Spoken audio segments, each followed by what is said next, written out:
Sayas, pues empieza en el 21 y termina en el 25, anterior a Machado y posterior a Menocal, al corrupto Menocal, que tuvo dos mandatos, que era el ingeniero civil Menocal de los norteamericanos, el favorito, aristócrata, elitista, que impuso, pues en la guerra de Estados Unidos, impuso en Cuba tremenda disciplina, sobre todo en los campos. No permitió que los anarquistas españoles subvertieran los campos de Cuba. La producción azucarera se mantuvo. Él sabía mucho de caña y administraba centrales, dos centrales, el Delicias y el Chaparra. La verdad es que a fuerza de autoritarismo en los campos, pues no hubo rebeliones, todo el mundo estaba disciplinado en los campos y la subversión que casi siempre llegaba del anarquismo español se mantuvo en las ciudades. Todavía con Menocal, en la primera fase de las vacas gordas, pues hubo mucha prosperidad. Ya en la segunda la cosa se complicó y como siempre la crisis económica trajo revueltas políticas y la rebelión de la Chambelona, que empezó por el nombre parece ser que está relacionado con Chambas, Chambelona. Chamba era un pueblo al noroeste, el noroeste de Camagüey. Toda la zona norte de Camagüey se rebeló. De hecho, Menocal tuvo que volar el puente ese que está en el río Jatibonico en Camagüey, tuvo que volarlo para impedir que las fuerzas orientales pues avanzaran hacia La Habana. Sayas, por cierto, estuvo involucrado, pero dicen que al final de la cuestión, y yo no creo que por cobardía, se bajó del tren en Guanabacoa para no ser arrestado en La Habana cuando ya empezó a disolverse todo esto. La rebelión, pues ya ustedes saben, fracasó, los americanos volvieron a intentar. Yo quiero concentrarme ya en esta fase final de Menocal, que es quien da obviamente la entrada tras el segundo mandato, que fue totalmente usurpado. Él no fue, hubo fraude, de hecho por eso se produce la rebelión, no solamente por las vacas flacas y la caída del precio del azúcar, sino porque hubo mucha corrupción. De hecho, en La Habana, en La Habana se notó mucho la corrupción y el dinero público usado para hacer propaganda política a favor de Menocal. Estoy hablando de un momento antes de que llegara Sayas, porque se sabía que el presupuesto de los barrenderos, el presupuesto para mantener limpia la ciudad de La Habana mensualmente era de $5,200 o pesos, la misma cosa, era una moneda fuerte y Menocal la había hecho fuerte con la reforma monetaria. Pues de 5,200 pesos de presupuesto o dólares se subió desde, o sea, esto fue en julio de 1916, ese presupuesto de 5,200, sube a octubre a una cifra de 150,000 pesos. Imagínense ustedes, de 5,200 a 150,000 el presupuesto de la limpieza de La Habana, que obviamente ese dinero se destinaba a la campaña electoral. O sea, estaba muy empecinado en volver a controlar la economía de Cuba y lo logró. Y la política, ¿no? Como segundo mandato, pero provocó la rebelión de José Miguel Gómez, de todos, incluso de Sayas, de todos los liberales. Y bueno, yo creo que ustedes saben también que el gobernador de Camagüey en esa rebelión fue asesinado.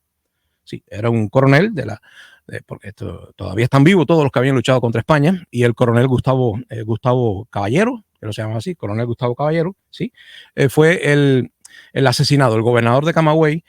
La orden de La Habana es, ya cuando está casi aplastada la rebelión de la Chambelona, traigan, estando vivo él, traigan el cadáver de Gustavo Caballero. Evidentemente todo el mundo entendió que no podía llegar vivo a La Habana y llegó, como se supone, llegó cadáver en el tren desde Camagüey, el rebelde. Y bueno, ya ustedes saben que hubo tropas en Camagüey, hubo pues la presencia de Estados Unidos. Murió mucha gente, bueno, para la época, habían 3 millones de personas en Cuba, murieron 1,000 personas en esta rebelión de la Chambelona, murieron 1,000 personas. Las tropas del gobierno eran 30,000, sí, 30,000, y la de la insurrección eran 10,000.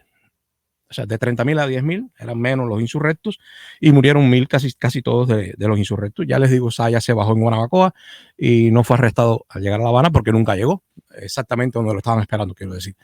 La verdad es que en las elecciones gana Sayas. Obviamente ya los liberales y los conservadores en esa guerra habían quedado desacreditados y Sayas pues gana las elecciones con un partido que ya ni se llama liberal ni conservador, aunque obviamente Sayas es un gran liberal, el más grande de los liberales y el primero de los doctores en presidir la República de Cuba.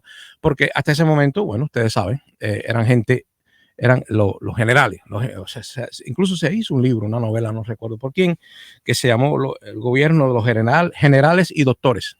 Y el primer doctor, o sea, graduado en la Universidad de La Habana fue pues Sayas, el chino, le decían el chino, los enemigos le decían, tú tienes sangre china, porque era para disminuir la reputación de él, porque los chinos, bueno, en esa época, la United Fruit Company, las compañías del azúcar británicos y americanos, por los puertos de Cuba introducían una gran cantidad de chinos ilegalmente. Subpuertos, no por los puertos, por los subpuertos, que son esos espacios legales, ¿no? Donde la línea de ferrocarril privada de las compañías azucareras, pues traían, el 58% estaba en manos americanas, traían braceros, creo que fue en el 24 cuando trajeron como 3,000 braceros, no lo tengo apuntado por aquí, de las Islas Británicas, del Caribe traían braceros, porque la verdad que el cubano no era muy dado a prestar sus servicios en la industria azucarera, había que traer braceros de Jamaica, de Haití incluso, de las Islas Británicas, y los traían por los subpuertos.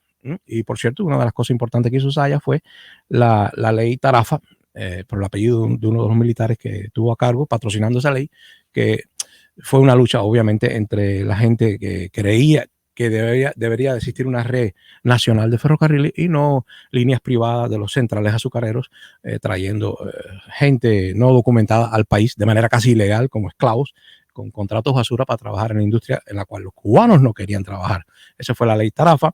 Hubo corrupción. Voy a tratar de resumir lo más posible. La gran corrupción fue esta, la de la ley Tarafa. Hubo mucho dinero. La venta del convento en Santa Clara, en La Habana Vieja había un convento de las monjas contemplativas que querían estar en tranquilidad, pero la ciudad iba creciendo, había mucho ruido y se compró ese terreno.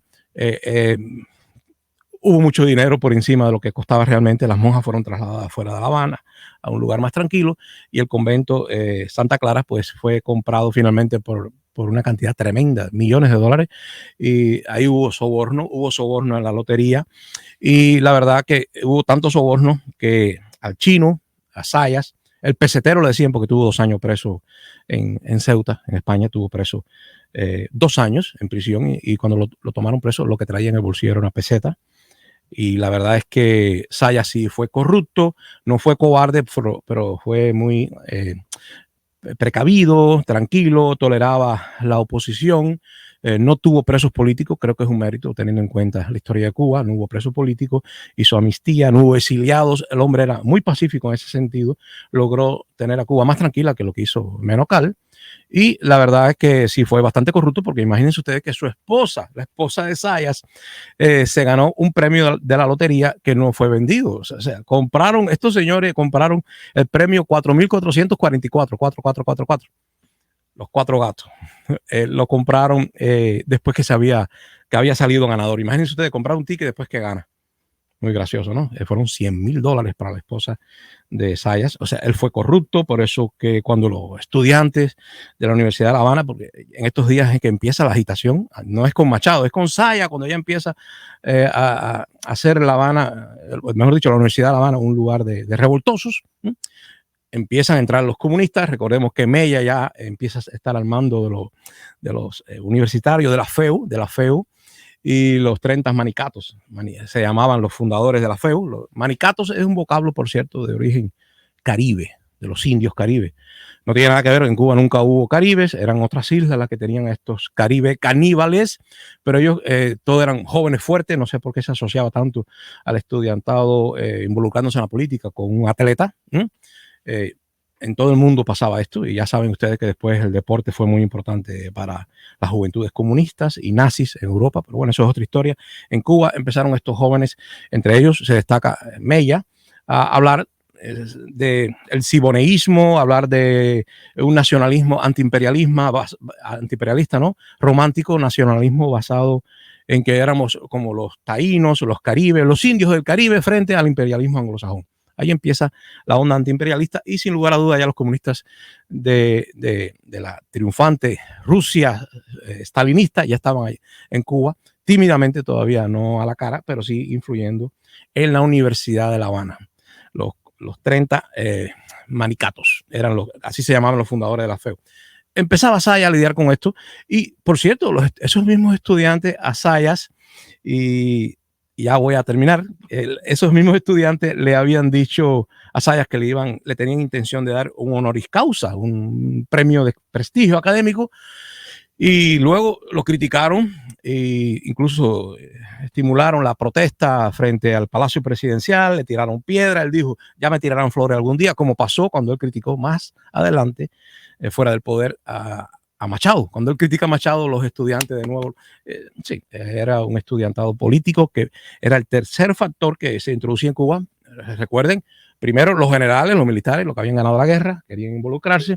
Luego los doctores, él es el primer doctor, o sea, civil, viene como por la onda de Estrada Palma y de José Martí, no militares, sino civilistas. Debería haber sido apoyado por Estados Unidos, pero Estados Unidos tenía, por la enmienda Platt, ustedes saben que entró sin permiso a La Habana, Eric Crowder, y Crowder no era embajador, Crowder era un delegado del gobierno de Estados Unidos, siempre tratando de desprestigiar, de debilitar la autonomía que estaba teniendo Zayas. Y Zayas obviamente era un corrupto, pero trataba de poner freno a las injerencias de este señor de Crowder, y Crowder pues continuamente hacía reportes y hacía sabotajes, porque como ya se habían terminado las vacas flacas, pero todavía la economía estaba en el piso, había mucha deuda, y Zayas quería un empréstito de Estados Unidos de 50 millones. La Banca Nacional de Cuba no tenía capacidad para prestar ese dinero y quería 50 millones de dólares de préstamo para levantar la economía, para reanimar el país tras las vacas flacas del desastre del segundo mandato de Menocal. Y la verdad es que este Crowder le seguía imponiendo injerencias como trabas para que no consiguiera el crédito. Finalmente sí, Zayas se salió con la suya y logra el crédito. A Cuba se le da no 50 millones, se le da menos, se le da, yo lo tengo por aquí apuntado, se le da, pues a ver, no 50 millones como pedía y necesitaba, sino 48 millones 385 mil dólares. Y fueron menos porque los bonos fueron valorados a un 96%. Esto siempre entra en la especulación. ¿Y quién da el dinero? Pues la JP Morgan. JP Morgan, que es una entidad bancaria muy grande en Estados Unidos, es la que le da el dinero a Zayas, y nos deja endeudados por 30 años. El pueblo cubano tuvo que pagar esto, al 1% de todo lo que se hacía, toda venta de productos, el 1% era para pagarle a los banqueros norteamericanos. Era mucho dinero, y la verdad es que Cuba había salido de las vacas flacas endeudada. La deuda externa de Cuba, que también la tengo apuntada en esa época, era de 94, sí, a ver, 94.759. No, eso no puede ser. Tiene que ser 94 millones, y la interna era de 37 millones. 94 millones, sí, externa, 759.500. Y la interna con los bancos propios cubanos, pues de 37 millones, para un total de 52 millones para un país de 3 millones de personas solamente. ¿Cómo se podían deber 52 millones entre la interna y la externa para 3 millones de habitantes que tendrían que pagar eso? Bueno, en 30 años, imagínense ustedes. El pueblo cubano quedó con Zayas, pues obligado por las circunstancias a pagar en 30 años esa enorme deuda al 1% de todas las ventas y compras del mercado interno en Cuba. Imagínense ustedes, fue una carga grande. Ese es el legado de Zayas. El chino le decían el pesetero, y a ver si recuerdo algo más.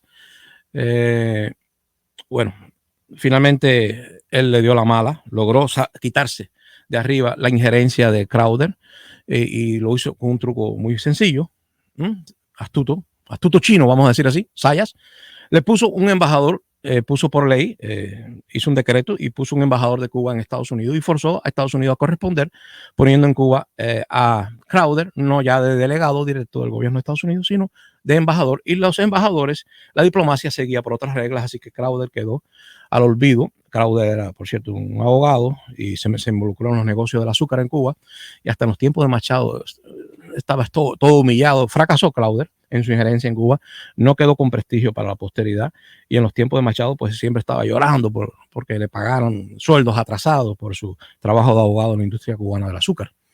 Esas son las relaciones de la época, muy estrechas entre Estados Unidos y Cuba.